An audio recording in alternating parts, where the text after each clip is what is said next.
Welcome in the greatest podcast in sports betting entertainment. My name is Tanner Kern, certified G, bona fide stud, and you can't teach that. In this right here, this is G Money Grant Mitchell. For the first time, we have a lot of the same takes today, so I'm very excited to talk on the show. And you can't teach that. Bada boom. Man, the people in the room. Welcome in to Ride the Line on TikTok today and on the YouTube. Let's ride. Let's ride. Are we signing out, Tanner? That's how you sign out normally. We got to get started. We're not closing up. I'm pumped up about the TikTok, so I'm already saying let's ride because we're riding today. We're riding right in to doubleheader on Monday night. Not even a doubleheader, just two simultaneous games, which is the stupidest thing in the world. Worst idea on ever. One and then the next one. Like put one at 5 o'clock on the West Coast, or no, 5 o'clock game on the East Coast and 8 o'clock game on the West Coast. That's what they should have done. You know what, Tanner? I'm jumping in here. Quick question, just very impromptu. My mom lives in Mountain Time. I live on the East Coast. I was talking about this with her yesterday. Which time zone do you think has it the best for watching football games? Central.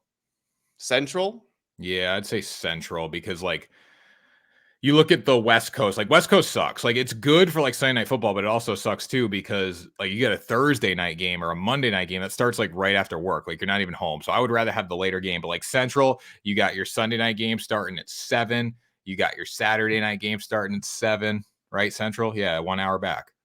I think Central is the right one too. I would go Central or Mountain Time. Mountain Time's weird though. Like imagine your team has a 2:25 kickoff. It just sounds weird. Yeah, I don't know. I don't mind East Coast. It's late, but it's whatever. I mean, the world operates on East Coast, so I think it's just easier to be on the East Coast. But anyways, people, let us know your thoughts in the comments section on what the best time zone is. We got a lot to talk about what happened in the NFL. We're going to break down the Monday Night Football games a little bit today. We don't really love anything in them, but we got a lot to talk about with what happened yesterday. But before we do that, make sure you subscribe to the channel, like the video, do it all, guys. Let us know who you're taking tonight in the comment section. We'll get back to you, and let's get this thing going to the freaking moon. First thing first, Grant, do you want to start with the Chiefs game? We probably start with Chiefs game, right? Probably, yeah. That's going to be the big talking point. That's going to be the opener for all the national networks today. Yeah, so if you guys saw with Kadarius Toney, he lined up offsides. And then Patrick Mahomes had a fit. Andy Reid lined up offsides on maybe the play of the season so far. Play of the season, yeah. He lined up offsides. And then they were complaining. I will say Patrick Mahomes, like we were talking before, he does a great job containing himself. He does a great job being political. But it must be frustrating because these receivers have cost him a lot of games. So I think that was another reason he exploded. But Andy Reid being like, it's embarrassing the NFL made this call. Like, there's a rule book. He was over the line. He is in the NFL. He makes a lot of money. He should know not to line up offsides. And you should check with the damn referee. Yeah, referee. Yeah, this is like, I understand that it's frustrating, like you said. And I was actually making this same point yesterday. It's funny you said that. I say we never see Patrick Mahomes blow up like this. He does a very good job just representing himself, carrying himself very professionally. For him to go to midfield against Josh Allen and say, not even congratulate him, say good game, just go, that's a load of horse. You know what? That's the worst effing call I've ever seen. Like, you first of all, show some sportsmanship, congratulate Josh Allen. Forget the fact it's the guy who you've eliminated from the playoffs in your home building in one of the most devastating losses in recent playoff history, that game where they go 13 seconds down the field, send it to overtime and win. Forget that it's that guy who has been in your shadow trying to catch you the past few seasons, and you have to just congratulate him.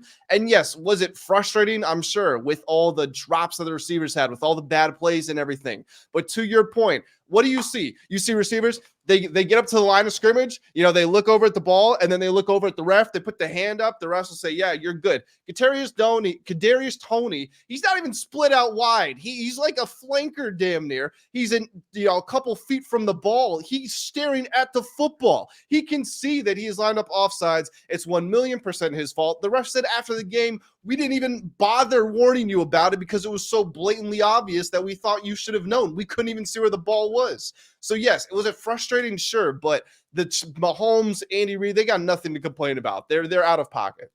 Comment here from Joel Nas. They don't make that call in the first half. I was on Bills though, so happy it was called. I mean, it's a penalty. It's clear as day. Like, you're a sore loser. Kansas City Chiefs, you were a sore loser. The penalty is clear. Your receivers know how to line up on the right side of the ball. He's cost you enough times this year. And also, too, I do think Travis Kelce threw that ball back across the field because he thought it was a false start. Or not a false start. He thought it was an offsides on the defense. What do you think of that? I hadn't thought about that. So you're like, when quarterbacks know they have a free play, you think Kelce thought maybe he had a free play almost? I do think he almost had a free. I think that was the case. I could be wrong about that. I don't know. No matter what, though, still a great play by Kelce.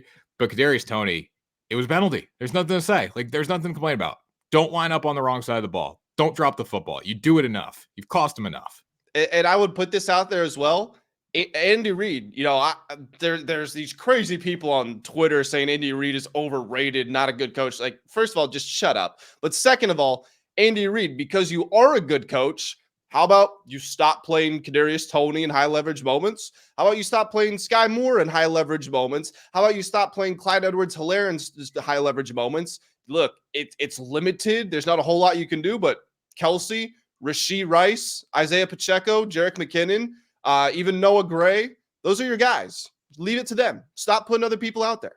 Yeah. So this is basically just the Chiefs throwing a temper tantrum. I think this news will blow over because it's a penalty. There's nothing to say about it. Like, he's over the ball. He's almost on the Bills sideline of scrimmage. His foot might be over the football. It's a penalty.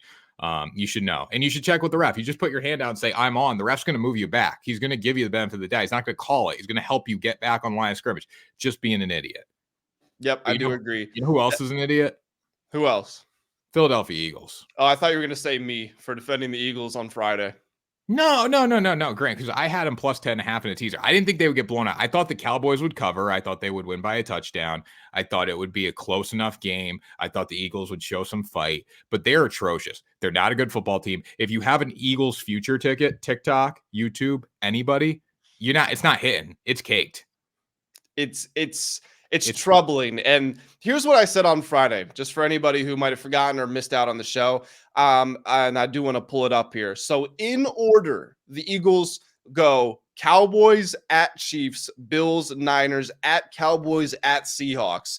On Friday, I was saying, look, don't read too much into the 49ers loss. That is a brutal schedule. There's no team in the NFL that's going to go through that unscathed. They lost, whatever. They'll get back. I honestly wouldn't have cared if they lost by a field goal here.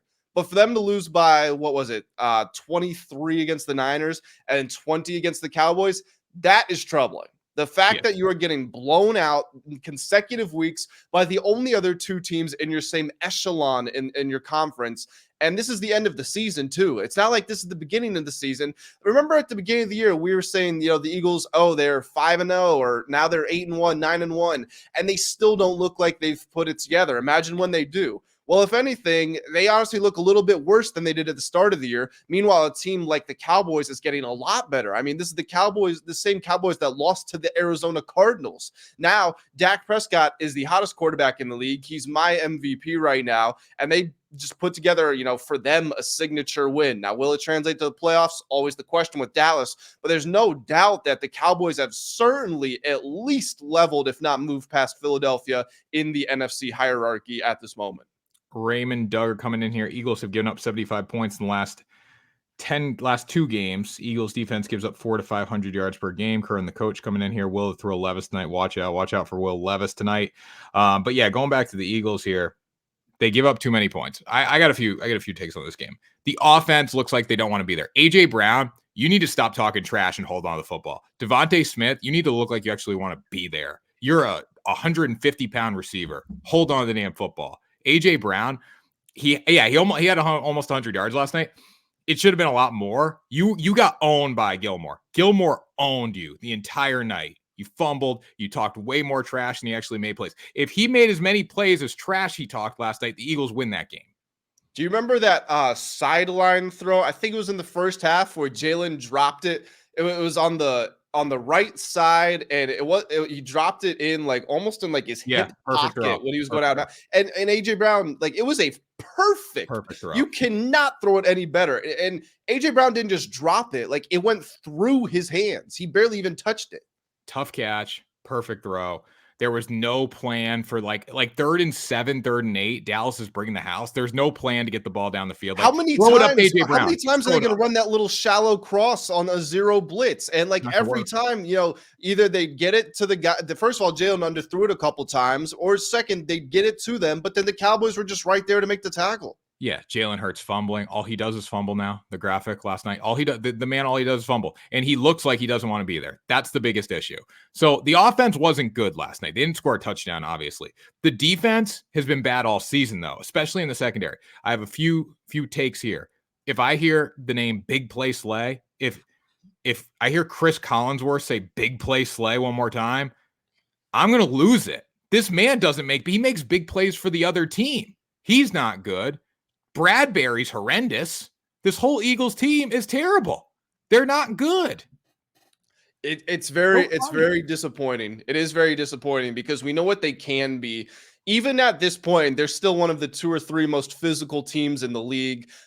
They're probably the best situational offensive team in the league, or at least they were until last night. It's certainly concerning. But for them to just be as bad as they have been against the Niners and the Cowboys in recent weeks or in consecutive weeks it's very disturbing. Another game, I mean, we really should not spend more than 30 seconds on this, but another disturbing game.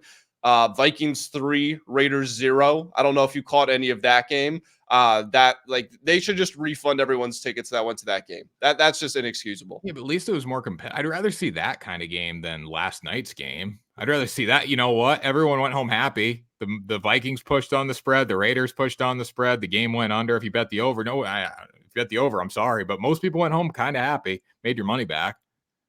Yeah, that's true. Any other big things you want to talk about? I mean, shout out to Zach Wilson, 300 yards, 2 touchdowns. CJ Stroud had 90 yards. If you were on the most passing yards of the game line and you took CJ Stroud, I mean, you just can't predict that. No, I was on CJ Stroud's over his passing yards. He let me down. Brock for MVP from Blake D. I think it would go to Dak over Brock just because. Oh my gosh! All right, do you want to have a real conversation about this? There is nothing to have a conversation about. Dak's the MVP, Grant, but they're both favorite. They're both almost co-favorites in the MVP market. Well, so. I don't even want to talk about the MVP race. I want to talk about Brock Purdy. Do you want to talk about this? He's that guy. He's good. He's not even one of the 3 most valuable players on his own offense. How can he be the MVP of the league? He is making plays down the field with these guys. He is dropping dimes to these guys. If he was a first-round pick, you would be sitting here saying that he is that good. Yes, you would, because you would. If he was Christian McCaffrey ran for 83 yards on the first play of the game. Well, the MVP is the quarterback award. Have you seen his actual passing chart? He's averaging the highest yards per attempt of any quarterback in the league by a mile because his team leads the league in yards after the catch. Why don't you just he's putting the ball where it needs to go. Don't get me wrong. He's putting the ball where it needs to go. I'm not saying he's a bum. He's playing if you look at his numbers, he's playing like the best quarterback in the league. To my eyes, he's playing like a top 10 quarterback. But I think Christian McCaffrey, there's no doubt that Christian McCaffrey is the most valuable player on that offense. I think Trent Williams and Deebo Samuel have an enormous impact. We saw what he looked like when they weren't there. I think Kyle Shanahan's system, Kyle Shanahan helped Matt Ryan win the MVP. He had Matt Schaub playing like an all-pro quarterback. I'm not going to fall victim to this. Purdy's doing what he needs to do. He's playing well, but he's not the MVP of his own offense. He can't be the MVP of the league, to me. Seems like you're a little jealous of Brock Purdy. Why would I be? Why would I be a little jealous of Brock Purdy? I don't know, because he's Mr. Irrelevant. He's having a great career, and I think you're being a little jealous of Brock Purdy. I don't want to talk about this anymore, Grant. We have other things to discuss. Coach Duke coming in here. I got to see it to believe it. They choke every single year. My buddy was a huge Vikings fan. Went all the way to Vegas to watch that. It's still a fun trip, though.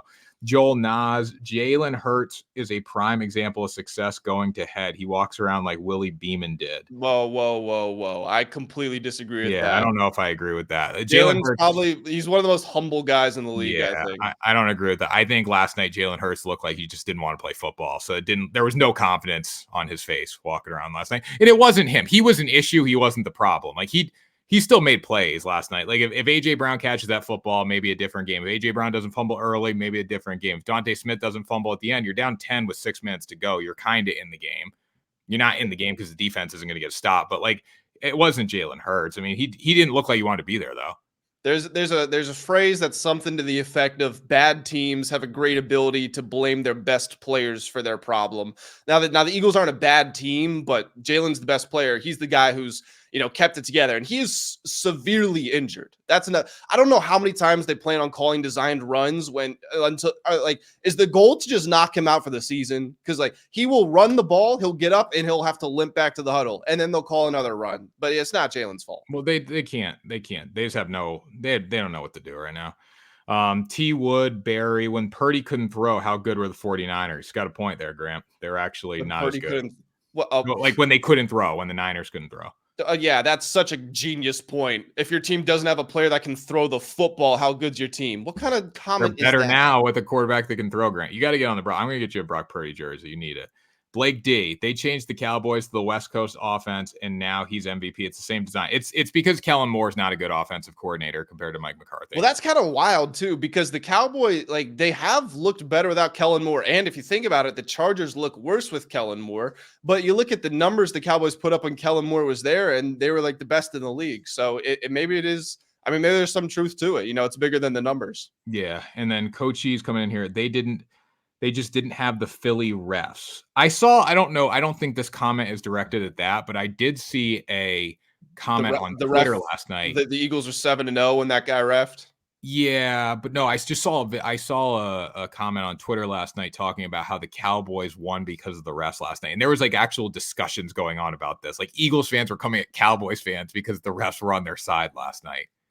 So I forget who it was. Was it Guthrie? I forget who it was who reffed the game, but the Eagles were 7-0 when he had called their games previously. I will say a lot of calls did go against the Eagles last night, but it's not why they lost.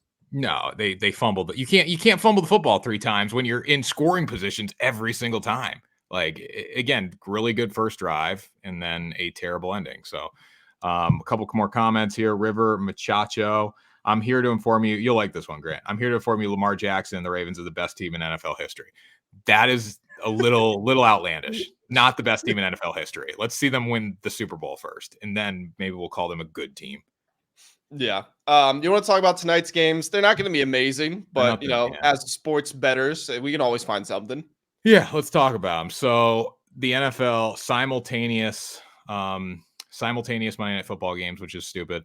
Tennessee Titans versus Miami Dolphins, the 8:16 kickoff. I don't know if this is on ESPN or ABC. It's on one of them. ESPN. ESPN. Okay, so they stuck the 13.5 point favorite on ESPN. I think the Dolphins will roll the Tennessee Titans here. Grant, you can start, and then I'll give my opinion after. I mean, I don't have a whole lot to say. I'm kind of with you. I think the Dolphins are just going to roll. Ever since Jalen Ramsey has come back, it's lazy commentary to say the Dolphins have an explosive offense and a bad defense.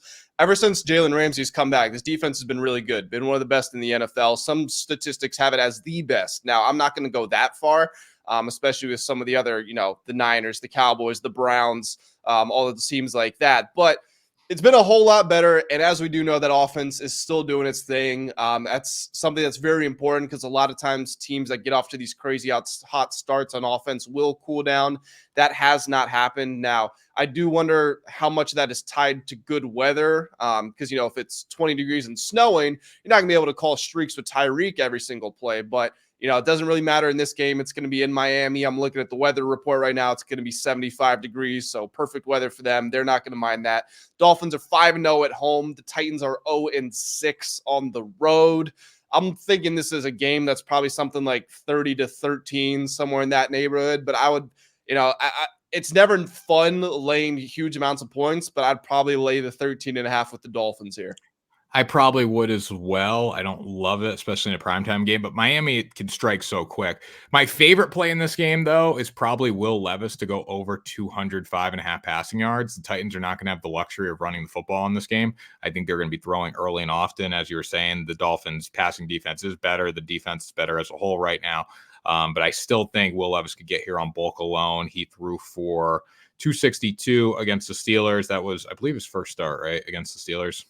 First start, second start. Yeah, because he lit the world on fire against the Falcons. That was prime time as well. So he's gone over this line 3 times in 6 games. I just think this is a game where they're going to have to throw the ball to stay competitive. Derrick Henry really hasn't looked the part this season. When he scores, but he's not getting big yards on the ground, right? So I do think Will Levis, for them to compete in this game, Vrabel's got to come out and throw the football as much as he can early and get him comfortable, because when it comes out in the second half, they're going to have to throw to be in it. Yeah, I mean, I don't disagree with you. I do wonder how much Will Levis is going to be capable of that. He did have that good start, but we did talk on this show, 4 touchdowns, no interceptions. It looks amazing, but if you watch the game, he wasn't that great. And you've kind of seen that play out ever since. His QBRs in his recent games, 27, 41, 15, 27, 34. So he's played far below average according to QBR. Again, ever since that debut, 2 interceptions, 3 touchdowns in 5 games. None of that is that good. The completion percentage has been erratic. He's gone 48, 64, 77, 48, 56. Just the typical signs of a rookie quarterback. Doesn't seem like he knows what to expect play to play, lacking consistency. I would probably, I don't like betting on guys that are inconsistent, so I wouldn't go with that. But I certainly understand the approach of Miami's going to score a lot, so you're going to have to pass a lot. Yeah, or you go D-Hop over 54.5. I think that's a decent play. D-Hop's been one of his favorite receivers. So that could be the safer of the offensive plays there too. So moving into our next game, Grant. This one, I already gave a pick for this one on the Friday show because I was so excited about Tommy DeVito. Packers versus Giants. Who are you taking here? So I think the Packers should win. Well, I know they should win. I think they will win. I'm interested to see what's going to happen with Jordan Love. He, a little bit like Will Levis, at the start of this year, he was really good. 6 touchdowns, no interceptions in the first 2 weeks. And then he was pretty awful. He was, just smacked my laptop. He was like Desmond Ritter company of send him to the bench, time to draft a new guy, get someone else in there. And then the last 3 weeks, he's been amazing. 8 touchdowns, no interceptions, led 3 wins against, decent to good teams, the Chargers, the Lions, and the Chiefs. Those are 3 quality wins. So interested to see which version of Jordan Love is the one we should be expecting. One thing I will say about the Giants, though, is if you take out their blowout loss to the Cowboys, over the last 6 games, they're giving up just 15 points per game to opponents. That defense has very quietly gotten a whole lot better. And Tommy DeVito has run the offense pretty well, much better than you would ever expect from a third-string rookie quarterback, but certainly still good enough to even win games. So with all that being said, I would probably split the difference. I think the Packers are going to win, but I'm not willing to lay the 6 points. So I'd probably go with the Giants from that perspective. But I do think it's a game that can go either way. Again, DeVito's been much better than advertised, and Love has been really hot. Are both of those going to hold? Are both of them going to break? Pretty much how that plays out, I think, is going to define how this game finishes. Yeah, I would lean towards the Giants at +6, but my favorite play, Tommy DeVito over 174.5. If the Giants are playing from behind this football game, they're going to have to throw the ball again. Kind of same theory that I was going with for Will Levis. The way Jordan Love has played, they're probably going to be playing from behind a little bit. And New York hasn't really gotten that consistent ground game going with Saquon Barkley. He's been very good as a pass catcher out of the backfield at times. Tommy DeVito actually had a really big game. Saquon's best receiving game came with Tommy DeVito playing quarterback, so he works well in that short passing game. When he needs to be in that intermediate to medium passing game, he's actually been pretty efficient as well there. So going to look for DeVito to go over 174.5. Gone over this in 2 of 3 starts so far this season. How many 100-yard rushing games do you think Saquon Barkley has in the last 3 years, playoffs included? How many 100 plus? Yep. So you got 32. Okay, so 17 games a year. 8, 12. 6. Wow, I'm way off. Yeah, they haven't run the football well with him, but he's been their whole offense. They put opposing teams put 8, 9 guys in the box every play, and they have for years because they know the Giants just have no verticality. Yeah, well, they do with Tommy DeVito now. He's been lighting it up. He has been. He's been slinging it. Credit to him. He's been good. Some guys have it, some guys don't. Like Tommy DeVito, undrafted guy out of Syracuse, like he has it. Obviously, he's good enough to be a backup in the league. Some guys don't have it though. Tommy DeVito has it. I mean, there's also, as Tom Brady said, there's a lot of mediocrity in the league right now, and he's not wrong. He's not wrong. Well, the quarterback situation in the league is terrible right now. Yeah. By the way, do we know, is Herbert done for the year? I would assume so, right? Because they're not playing for anything. Probably done for the year. Brandon Staley's going to get fired. So yeah. So now you've got Easton Stick now as another starting quarterback in the league. The quarterback talent's just in the toilet. It's injured. A lot of injuries this year. Trevor Lawrence came back yesterday, though. After that, like he's invincible. That was wild. Like that's a 6-week injury, and he was out for 6 days. Yeah, didn't even need a cart to get off the field. The Jaguars couldn't afford the cart because the guy stole $22 million from him. I saw that was funny. I saw somebody post they tweeted and they basically said like Trevor Lawrence was going through his warm-up drills and it said you could hit him in his knees with a baseball bat and he wouldn't feel it right now. He looked great in warm-up. The video that was going around was crazy. Yeah. Okay, so all right, so we got final comments in here. What's up, Alex? How we doing? Brian saying that the Bears are starting to look pretty strong again. Bears do look good. Bears look really good. Giants plus 7.5 from Corona. Titans plus 14. Will Levis over 209 passing yards. Giants, Packers under 37. I like those plays, Alex. Titans, I'm not so sure about, but I do like Levis over. And then Kern to coach. Tua and Tyreek have a day tonight.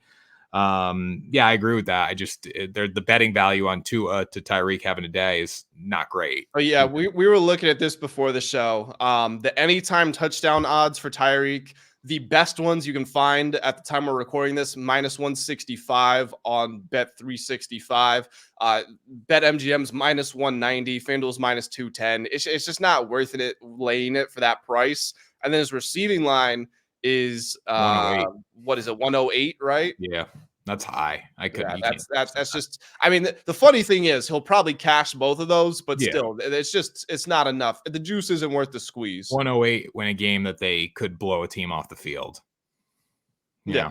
So, anyways, that was Ride the Line for Monday. We got after it today. We got plenty in here. Our takes, our hot takes, guys. Make sure you comment down below what you're taking tonight and also what your thoughts are on Patrick Mahomes acting like a baby and big play Slay not making any big plays. Grant, sign us out.